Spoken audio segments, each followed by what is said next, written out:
It was the summer of 2015, and Will Smith was in that space he always thrived in between projects, between personas, hovering somewhere between the rhythm of a beat and the silence of a decision. He was back in the studio, not for a movie this time, but something more personal. Music. The kind of music that comes after reflection, after distance, after years of carrying everyone else's expectations. The air was warm, thick with the smell of late Los Angeles afternoons, jasmine from the garden, plastic from the gear, coffee that had been sitting too long on the console table. He had just wrapped a long day. Notes scattered across the desk, headphones half looped around a mic stand, monitors still glowing in sleep mode. That's when one of his assistants, a quiet guy who knew better than to interrupt without reason, walked in, holding a bundle of mail.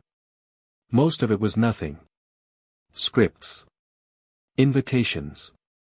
Branded hoodies from companies begging for a photo op. And at the bottom, a letter. No stamp.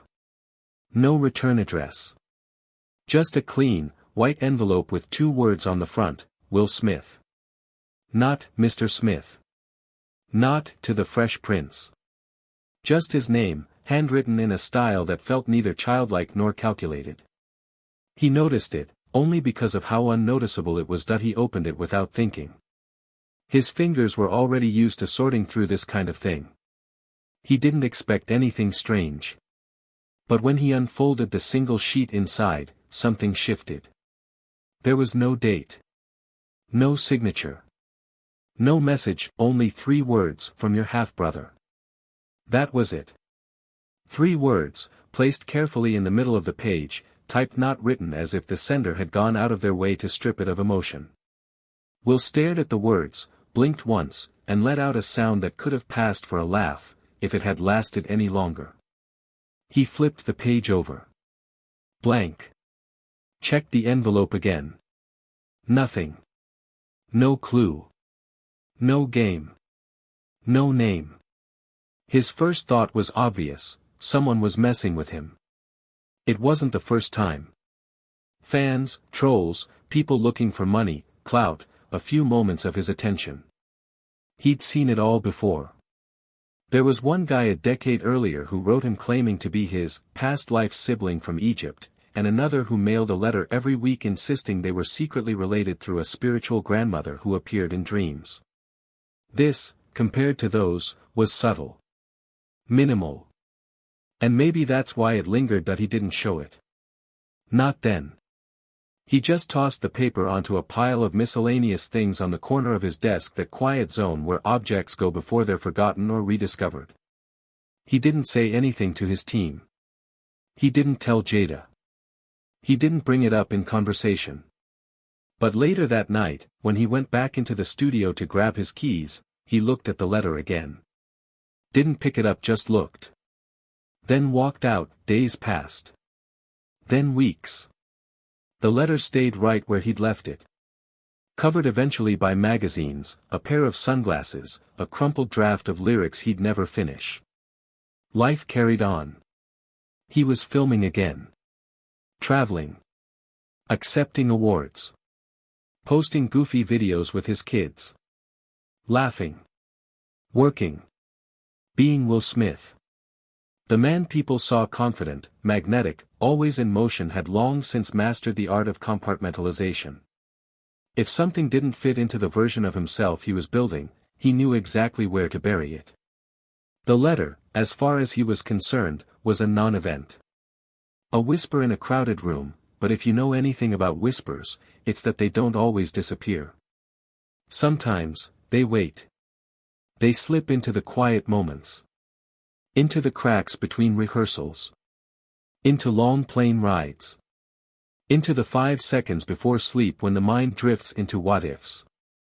Will never said it aloud, but he knew something about that message unnerved him. Not because of what it claimed, but because of how it said it. It wasn't trying to prove anything. It wasn't asking for anything. It wasn't even trying to be dramatic. It just existed. Still, he didn't act on it. That he told himself he was above it. That there was no truth to it. That his family was his family, and anything outside of that was noise. He had a mother who would have told him, surely. A father he'd made peace with and mourned a long time ago. Siblings he'd grown up with. This wasn't a soap opera. It was real life. And in real life, stories like that didn't just sneak up through anonymous envelopes. Or did they? Years went by. The world changed. Will changed. Careers evolved. His image once pristine, then challenged, became layered in ways he hadn't anticipated. He opened up. Got vulnerable. Wrote a memoir. Talked about pain. Talked about pressure. Laughed at himself. Broke. Healed. And somewhere along the way, the letter went from, that weird thing that happened once, to, that one thing I never really understood. And then, 7 years later, for reasons even he couldn't explain, he opened the drawer where he had buried it, and read it again. It was just another morning, one of those quiet ones that feel out of place in a man's life when everything else is usually noise. Will had woken up early. Not for a shoot, not for press, not even for the gym. He couldn't sleep.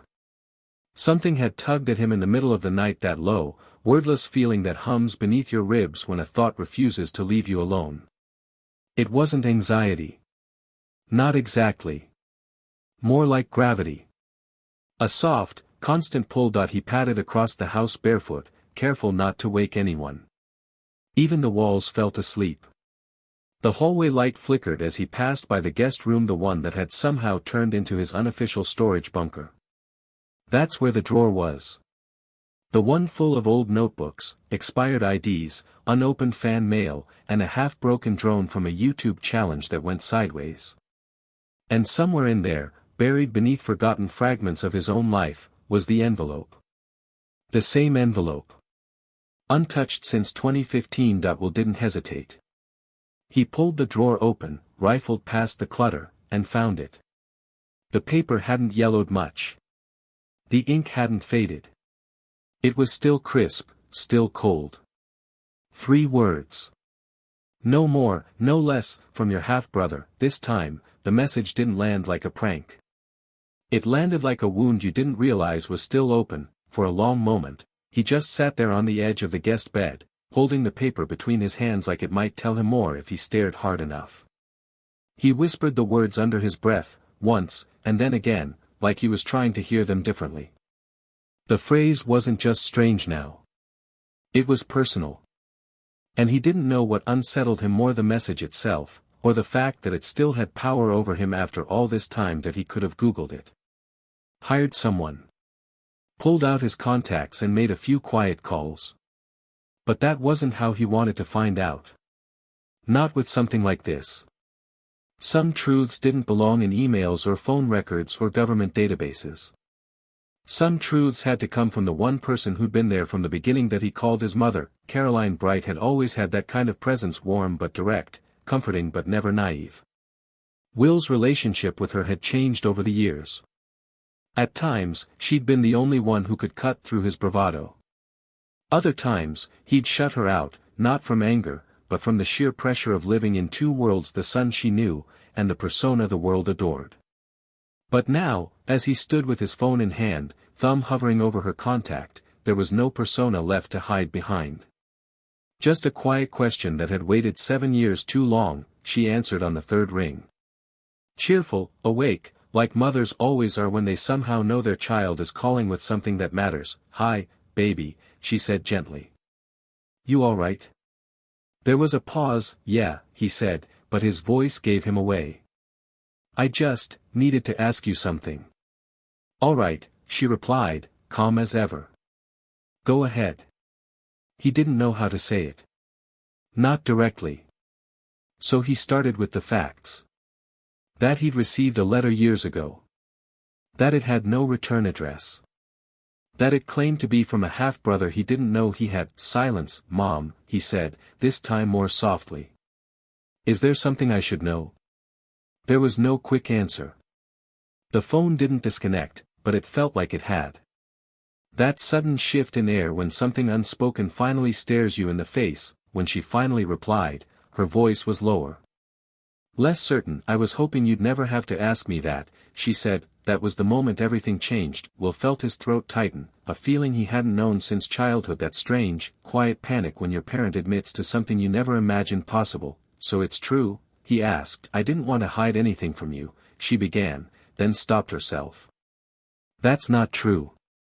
I did hide it. For a long time. Because I was scared. Because it was complicated.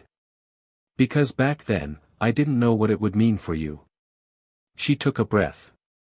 He could hear it clearly, as if she were sitting right across from him. You were just a baby when it happened. Your father and I, we weren't perfect. And before we got married, well, there was someone else. A woman. They weren't together long. But she had a child. And she never told him. Not until years later. Not until after you were already growing up. Will leaned forward, elbows on knees, phone pressed hard against his ear. He didn't speak. I didn't tell you, she continued, because I didn't want it to change how you saw yourself. You had dreams. You had enough pressure. I thought maybe you didn't need that weight. I thought it was in the past. He closed his eyes. The past never stays in the past. Not really. Not when it's wrapped in silence. And what happened to him? He asked. The boy. She hesitated again. He stayed with his mother. They didn't want anything. Not from your father, not from me. Just space. We never spoke again. And his name? Another pause. Devon, she said quietly. His name is Devon. That was all he needed. He didn't press her for more. Didn't raise his voice. He just sat there, stunned, listening to the silence between her words. He could feel the truth settling around him like dust in a room no one's touched in years. He thanked her. Said he needed some time. Told her not to worry. But when he hung up, his hands were still trembling. He walked back to the studio, where everything looked the same: the soundboard, the lyrics, the unfinished music. But it didn't feel the same anymore. The silence wasn't peaceful. It was filled with questions, and he still had no idea who Devon really was. Where he lived. What he did, until, a few days later, someone in his team cracked a quiet joke at lunch. Something about how Devon always seems to know what Will wants before Will says it. Everyone laughed, except Will, because suddenly, the letter didn't feel like a whisper anymore. It felt like a countdown. For the next few days, Will moved through the studio like someone caught between two songs, one he thought he knew by heart, and another he'd just discovered playing faintly in the background. He still showed up, still smiled when the cameras were on, still cracked jokes when people needed the energy lifted. But something in him had shifted. Quietly. Invisibly. Like a man walking through familiar rooms, realizing the furniture had been rearranged just enough to make him doubt his own memory, the name echoed in his head. Devon. He didn't say it out loud, not even once. Not when he passed his team in the hallway. Not when they gathered around the monitors, checking edits and sound mixes. Not when Devon himself walked into the room. Yes, that Devon, the same Devon who'd been around for years. Who'd started, as far as Will remembered, as a technical assistant, the guy who handled cables, double-checked microphones, ran backup drives like clockwork. Reliable, quiet, always on time. Will had never paid him much attention at first. He wasn't flashy. Wasn't loud. He blended in with the rhythm of the crew, the machinery of production. Over time, Devon had moved up, not dramatically, just steadily. First audio, then vocal coaching, then logistical support on shoots. Somewhere along the way, he became one of those guys, the kind you didn't notice until they weren't there. Will sat alone in the studio lounge one afternoon, sipping cold coffee, trying to map it all out in his head.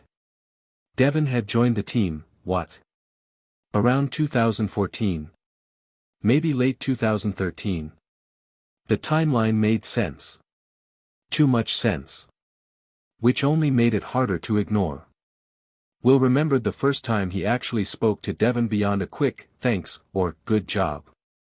It was during a rehearsal something had gone wrong with the mix, and while everyone else scrambled to assign blame, Devon had already fixed it. Not with drama. Not with ego. Just calm efficiency. That moment had stuck with Will. He remembered turning to someone afterward and saying, "I like that dude's energy. Keep him close." And so they did, and now here he was, sitting on the other side of a glass wall, talking with two engineers about waveform saturation like it was just another Thursday. Will couldn't stop watching him. Not obsessively. Just differently. Like someone replaying a scene from a movie, realizing the background actor had been part of the plot all along, that it wasn't just the letter anymore. It was the way Devon listened. The way he gave space but was always present. The way he anticipated needs before anyone voiced them. It was subtle. But it had always been there, and now, Will was asking himself questions he didn't want the answers to. Had Devon known? Had he come into Will's life on purpose? Or was it just some cosmic trick, fate folding two timelines into one room, waiting for someone to notice? Will didn't say anything. Not yet. He watched. Waited. Tested small conversations, looking for cracks. "Devon," he said casually one evening, as they wrapped a late studio session, "how long have you been with us now?" Devon smiled, that easy, no-pressure kind of smile that people use when they think they're invisible. "Coming up on 9 years, I think." "Been a ride." Will nodded. "Yeah, man. You've always been solid. I appreciate that." "Thanks," Devon said, clearly not expecting the praise. "I try to stay useful." There was nothing unusual in his tone. No tremble. No nervous flick of the eyes. If he was hiding something, he was either very good at it or didn't see any reason to. Later that night, Will pulled up the old crew rosters from years back. Not for public eyes, just the internal documents, stored in a folder buried deep in a shared cloud. He scanned through the hiring list. There it was, Devon Price. On board January 2014. That the last name meant nothing to him. Price wasn't uncommon. But the birth date. Will froze. March 1987. That put Devon at just 2 years younger than him. Too close. Too clean. A small ache bloomed in the center of his chest. It didn't prove anything. But it felt like something. That he picked up his phone, typed a message to his mother, then erased it. That he wasn't ready for more answers yet. Instead, he stared at the photo of Devon's ID on the roster file. It was old, slightly blurry. But the eyes weren't unfamiliar. And that's what got to him. The next morning, Devon was already in the studio when Will arrived. Same posture. Same headphones around his neck. Same calm presence. He greeted Will like always, friendly, respectful, low-key, and Will, for the first time in his life, didn't know how to respond, because here was a man he had trusted for nearly a decade. A man who had never once asked for anything. A man who, if the letter and the timeline and the math were all pointing in the right direction, had shared his blood this entire time. And never said a word. Will's next breath felt like it had been trapped in his lungs for weeks. That he needed time. He needed space. He needed clarity, but more than anything, he needed to know why. That he waited 3 more days, not because he was unsure. But because he needed to be ready, not just to hear the truth, but to receive it like a man. Without anger. Without accusation. With the same grace Devon had shown him, all these years, without ever once demanding recognition. The confrontation didn't happen under studio lights or in front of anyone. It was quiet. Late evening. Most of the team had left. Only Devon remained, sitting at the console, fine-tuning a vocal mix Will hadn't even asked for. That was who he was always fixing. What no one noticed was broken. Will stepped inside the booth, but didn't speak. Devon looked up, removed his headphones, and waited. No fear in his eyes. Just the usual calm. Will stood in the doorway for a long second, letter in hand. No words. Just an unspoken question filling the room. Devon looked at the paper. Then back at Will. A slow, quiet nod. "Yeah," he said. "That was from me." Silence. Will closed the door behind him and leaned against it, like he needed something to hold him up. Why didn't you say anything? He asked, voice low. Devon sat back, exhaled. Because I didn't want anything. That's not an answer. Devon hesitated. Then said, I wrote the letter because I needed to put it out there. I didn't expect a reply. I just wanted you to know. But you joined my team, Will said, crossing the room. You've been here for years. You saw me almost every day. I didn't plan that part, Devon said. I was just trying to get into the industry. I didn't even know you'd be at that first gig. But when I saw you, man, it was like seeing my own reflection. I knew. And I figured, maybe this was enough. Enough? Will repeated, to just be close. Work alongside you. Contribute something real. I wasn't trying to sneak into your life. I was trying not to disturb it. Will didn't know what to feel. There was no betrayal here. No lie. Just a quiet truth that had been folded into every day without a name. He sat down across from Devon, letter still between his fingers. My mom confirmed it, he said. Devon nodded. I figured she would, eventually. And all this time, you never felt angry? Devon smiled, not bitterly, but gently. I had my moments. When I was a kid, sure. But once I got older, I stopped thinking about what I didn't have and started building what I could. The truth is, I respect you. I always have. That's why I stayed in the background. I didn't want you to think I came here to take anything. Will looked at him, really looked, and realized just how many times Devon had supported him, helped him, listened without comment, protected things no one even saw falling apart. And it had never been about recognition, you know, Will said quietly. I thought I'd be angry when this moment came. Confused. Maybe even betrayed. But all I feel is small. Devon blinked. Why? Because you carried all this, without asking me to carry any of it with you. Devon smiled again. Well, now you don't have to carry it alone. There was a pause. A long, human silence, then Will stood, reached out his hand, and Devon took it. No applause. No audience. Just two men who had unknowingly shared a life, finally choosing to share the truth, and Will, for the first time in weeks, exhaled fully. The next morning, he postponed the release of his song. Not because of scandal. Not because of strategy. But because some songs can wait, especially when life gives you a melody you never knew you